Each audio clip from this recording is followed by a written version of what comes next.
Emotions okay, but మీ conduct not okay. You are rejected.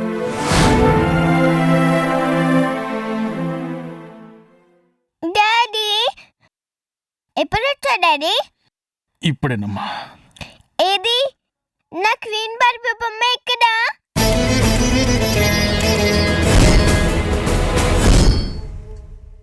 చెప్పు daddy. అది తేలేదమ్మా. తేలేదా? ఎందుకు తేలేదు డాడీ? తెస్తానని ఫోన్లో చెప్పా కదా.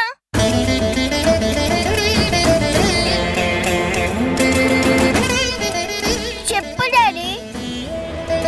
నాకు క్వీన్ బార్బీ బొమ్మ కొనిపెడతానని ఆశ పెట్టి ఎందుకు తేలేదు డాడీ? లలి, ఇంకోసారి తప్పకుండా తెస్తానమ్మా. ఇంకోసారా? ఇప్పుడు తెస్తానని తెలియదు కానీ ఇంకోసారి తెస్తానంటే ఇంకోసారి. అది కాదమ్మా, నేను నువ్వెప్పుడు ఇంటే పిచ్చి డాడీ, మా తప్పే డాడీ. నువ్వు నా కొత్త పో.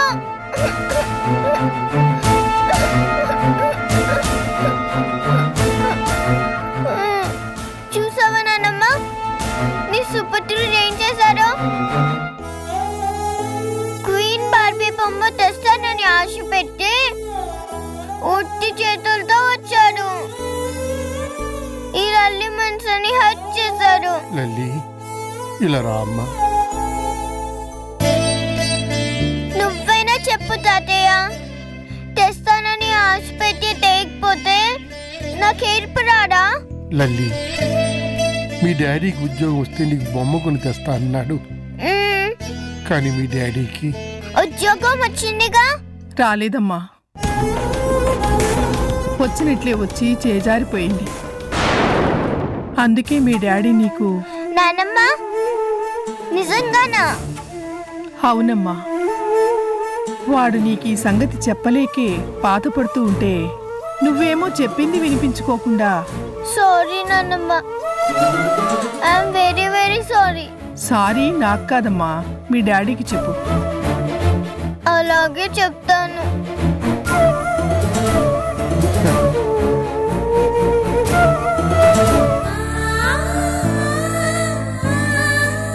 డాడీ,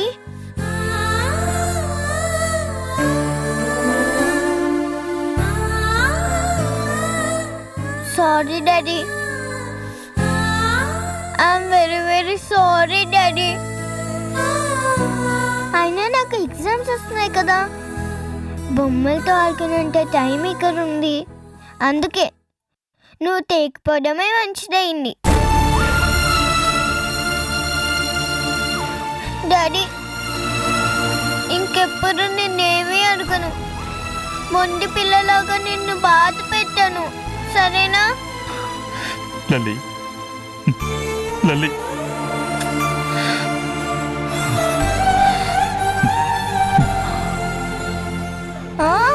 మాటల్లో పడి మర్చిపోయాను డాడీ. నాకు ఇంత హోంవర్క్ ఉంది, చెయ్యకపోతే మా టీచర్ నటిల్స్ మీద కొడుతుంది. నేను హోంవర్క్ ఫినిష్ చేసుకుని అప్పుడు వస్తాను.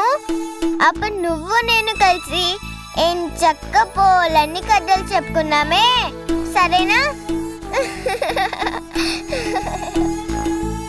పెద్దాడా, నీ కూతురు వయసుకు మించి ఎదిగిపోయిందిరా.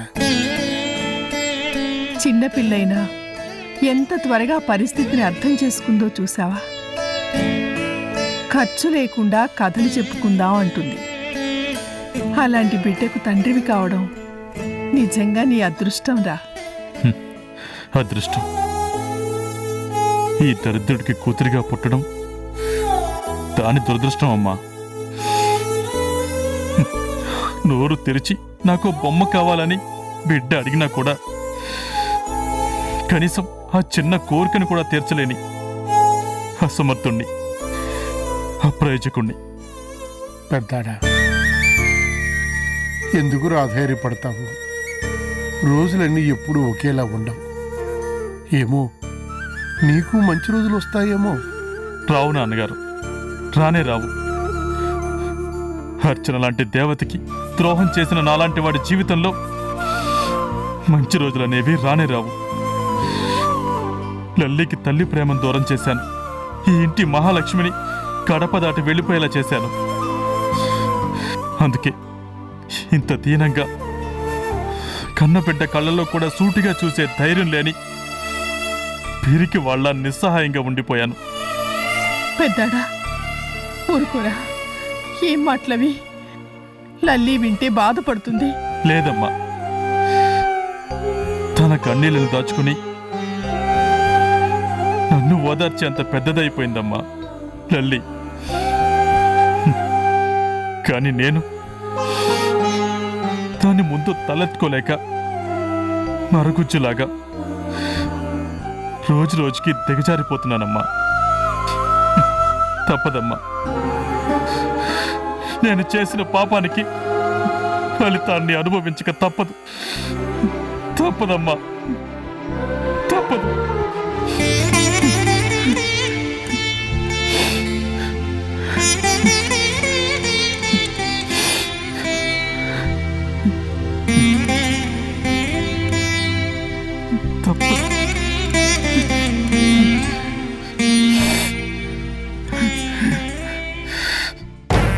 ఏంటమ్మా అర్చన, అదే స్వప్న ఫ్రెండ్గా నువ్వు ఆ ఇంట్లో కడుగు పెడితే ఆ తల్లి కొడుకులు అంత తేలిగ్గా నమ్మేశారా? వాళ్ళు నమ్మలేదు మమ్మీ, నేనే నమ్మించాను. గతం గుర్తులేని దానికి చిన్న ఫ్లాష్ బ్యాక్ ని సృష్టించాను. అదో అనాథ అన్నాను, నేను దానికి బెస్ట్ ఫ్రెండ్ని అన్నాను. నైస్ గా నమ్మించేశాను. Very good. మరి నీ ఫ్రెండ్ సింధు అడిగితే ఏం చెప్తావు? ఏం చెప్పాలో స్కెచ్ ని గీసి ప్లాన్ ని రెడీగా ఉంచాను మమ్మీ. అంటే చెప్పాను కదా, డబుల్ గేమ్ ఆడబోతున్నానని.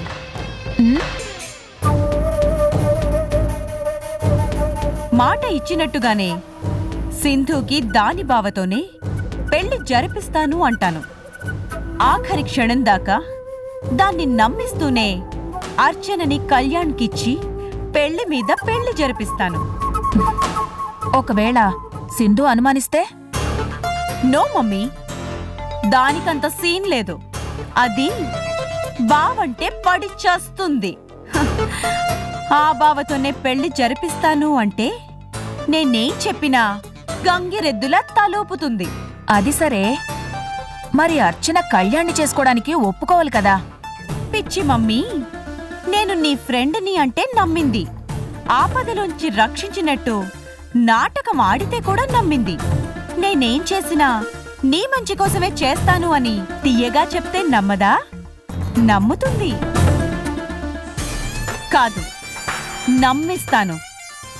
నమ్మిస్తూనే తడిగుడ్డతో దాని గొంతుని కోస్తాను. అంతా బాగానే ఉంది, కానీ ఆ డాక్టర్ కళ్యాణ్ స్వప్న గురించి తీయటి కలల్లో తేలిపోతున్నాడు. పెళ్లి ఎప్పుడెప్పుడా అని తహతహలాడిపోతున్నాడు.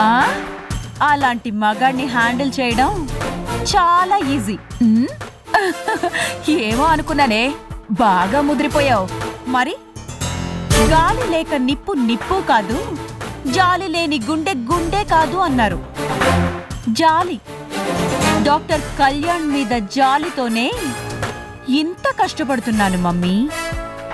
స్వప్న వెడ్స్ కళ్యాణ్ అనే శుభలేఖని నీకు త్వరలోనే చూపిస్తాను మమ్మీ.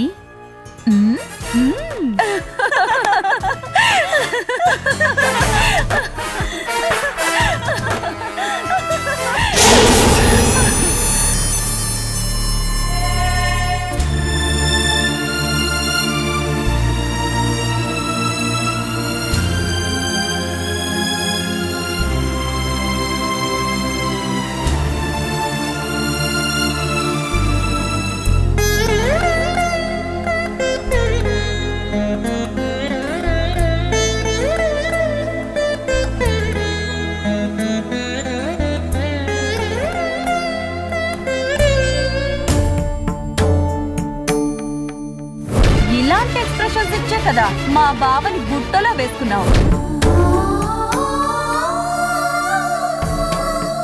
నీ వాళ్ళంటూ ఎవరూ లేరు, ఇక నీ కోసం ఎవరూ రారని తేలిపోయింది కదా. మరి గబ్బిలంలాగా ఈ ఇంటినే పట్టుకుని ఎందుకు వేలాడుతున్నావు? ఆ డాక్టర్ గారికి వలవేసి లొంగ తీసుకుని కీప్లాగా సెటిల్ అయిపోయిందని చెవులు కొరుక్కుంటున్నారు.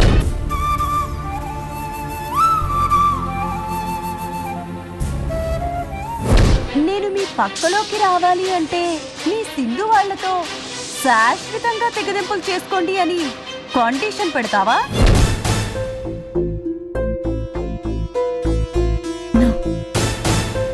ఇక మీద నేను ఇక్కడ ఉండకూడదు, ఉండకూడదు, వెళ్ళిపోవాలి.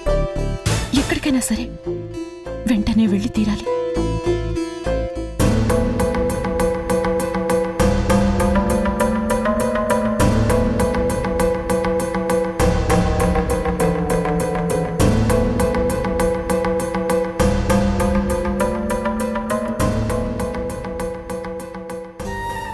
గ్రేసీ, ఇవాళ మధ్యాహ్నమే అపెండిసైటిస్ పేషెంట్కి ఆపరేషన్. ఆ ఎనస్థీషియన్ కూడా ముందే రమ్మని చెప్పు. ఆ పేషెంట్ తాలూకు వాళ్ళకి కంగారు పడాల్సింది ఏమీ లేదని కాస్త ధైర్యం చెప్పు. ఓకేనా? Okay, bye.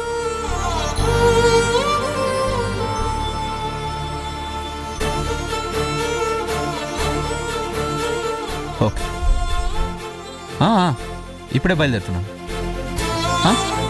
ఓకే ఓకే, 10 minutesలో అక్కడ ఉంటాను. ఓకే.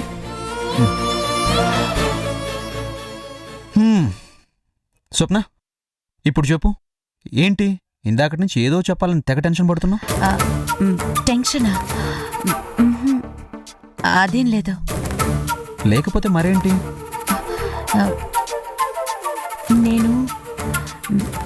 నాకు చెప్పు స్వప్న, నీకేమన్నా కావాలా? మరి నాకు నేను ఇంట్లో ఉండలేకపోతున్నాను. ఓ, ఇంట్లో బోర్ కొడుతుందా? అయితే నాతో హాస్పిటల్కి రా. అది కాదు, నేను ఎక్కడికైనా వెళ్ళాలనిపిస్తుందా? అయితే ఓ పంచే, అమ్మని తీసుకుని ఏదైనా సినిమాకి వెళ్ళు. మీ ఇద్దరికి టైంపాస్ అవుతుంది. సినిమాకి కాదు. ఇంకెక్కడికి? షాపింగ్కా? ఏం అక్కర్లేదు. ఆ రోజు బట్టల షాప్లో ఏం జరిగిందో గుర్తుందిగా? అది కాదు, నేను స్వప్న ప్లీజ్, నేను అర్జెంటుగా హాస్పిటల్కి వెళ్ళాలి. సాయంత్రం వచ్చాక తీరిగ్గా మాట్లాడుకుందాం. ఒక్క మాట కాదు, నువ్వు ఎంతసేపు మాట్లాడినా ఓకే, కానీ ఇప్పుడు కాదు, సాయంత్రం. Okay, bye.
ఆంటీ, ఏమ్మా, కాఫీ కావాలా? కలుపుతానుండు. అది కాదు, నేను వెళ్ళిపోతున్నాను.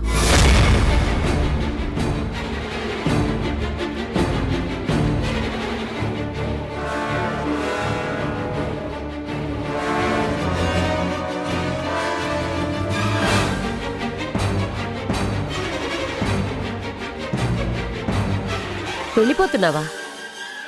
ఎక్కడికి? ఎక్కడికో నాకు తెలీదు. ఎక్కడికో తెలియకుండానే వెళ్ళిపోతావా? ఎందుకు? ఎందుకంటే ఎప్పటికైనా నేను వెళ్ళిపోవాల్సిందాన్నే కదా. వెళ్ళిపోయి ఏం చేస్తావు? ఏమో, నేనొక అనాథనని తెలిసాక ఇంకా మీకు భారంగా ఉండకూడదని. ఓహో, అర్థమైంది.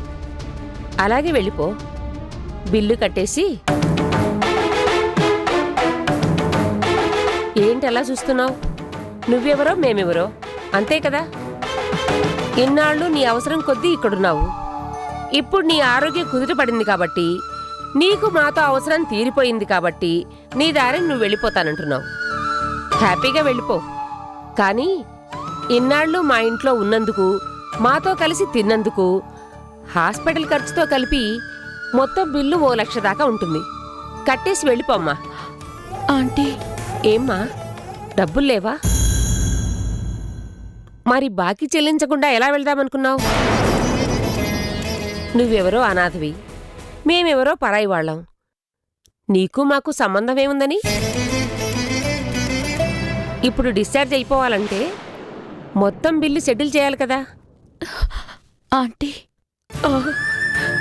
ఈ ఆంటీ తినిపించిన గోరుముద్దలకి, నీ కన్నీళ్లు తుడుస్తూ పాడిన జోల పాటలకి నువ్వు మా సొంత మనిషివి అనుకుంటూ, నీ మీద చూపించిన ప్రేమకి, అభిమానానికి అన్నింటికీ లెక్క కట్టేసి ఈ పూటకుళ్ళ మా బాకీ తీర్చేసి. Aunty please aunty.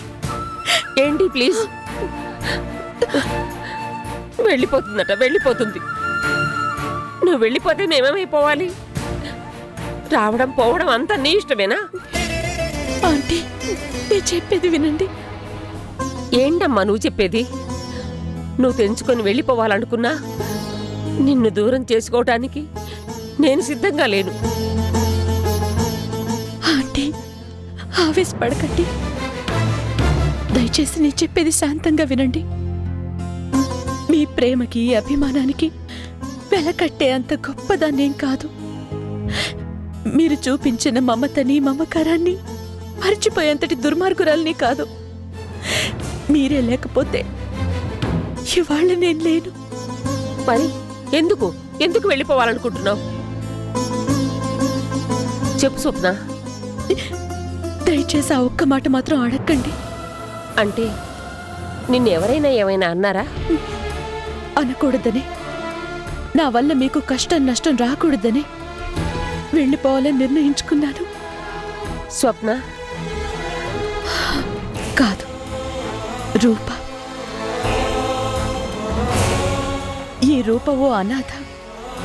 ఆ నిజం తెలియని మీరు నాకు స్వప్న అనే అందమైన పేరు పెట్టారు, ఆదరించారు, అభిమానంగా చూసుకున్నారు.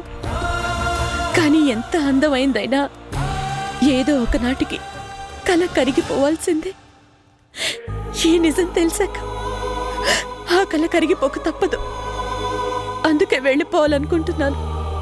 దయచేసి నన్ను ఆపాలని ప్రయత్నించకండి. అలా చేస్తే నా మీద ఉంటే. స్వప్న ఆగమ్మా.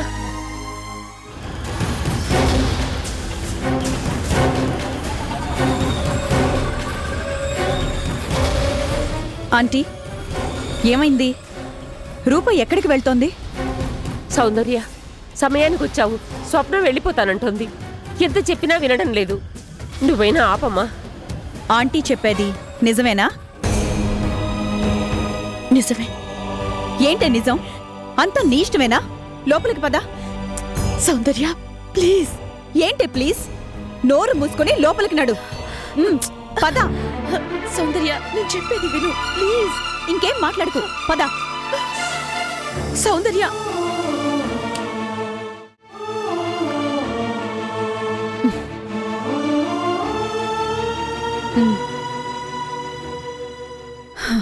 ఇప్పుడు చెప్పు, ఏమైంది?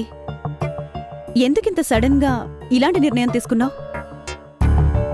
నా వల్ల ఈ కుటుంబానికి మచ్చ రాకూడదని, నా వల్ల డాక్టర్ గారు అపనిందని మూట కట్టుకోకూడదని. అంటే ఉండలేను అంటూ డైలాగులు చెప్పడం కాదు. నిజంగా నీకు వాళ్ళ మీద అభిమానం ఉంటే, నీ వల్ల బావ జీవితం మీద ఎలాంటి మచ్చ పడకూడదనుకుంటే ఇంట్లోంచి వెళ్ళిపోవాలి, దూరంగా వెళ్ళిపోవాలి. అలాగే వెళ్ళిపోతాను సింధు. అందుకే ఆ బావ మరదళ్ళ మధ్య నేను అడ్డుగోడుగా ఉండకూడదనే వెళ్ళిపోవాలనుకుంటున్నాను. నువ్వు వెళ్ళిపోతే కళ్యాణ్ తన మరదల్ని చేసుకుంటాడనుకుంటున్నావా? ఎందుకు చేసుకోరు? తప్పకుండా చేసుకుంటారు. చేసుకోడు. ఎందుకంటే కళ్యాణ్ మనసులో ఉన్నది నువ్వు. తను పెళ్లి చేసుకోవాలనుకుంటోంది తన మరదల్ని కాదు, నిన్ను. సౌందర్య, తప్పుగా మాట్లాడుకో. ఏంటే తప్పు? కళ్యాణ్ నిన్ను ఇష్టపడ్డాడు, అది తప్ప? 3 ముళ్ళు వేసి నిన్ను తనదాన్ని చేసుకోవాలని ఆశపడుతున్నాడు, అది తప్ప?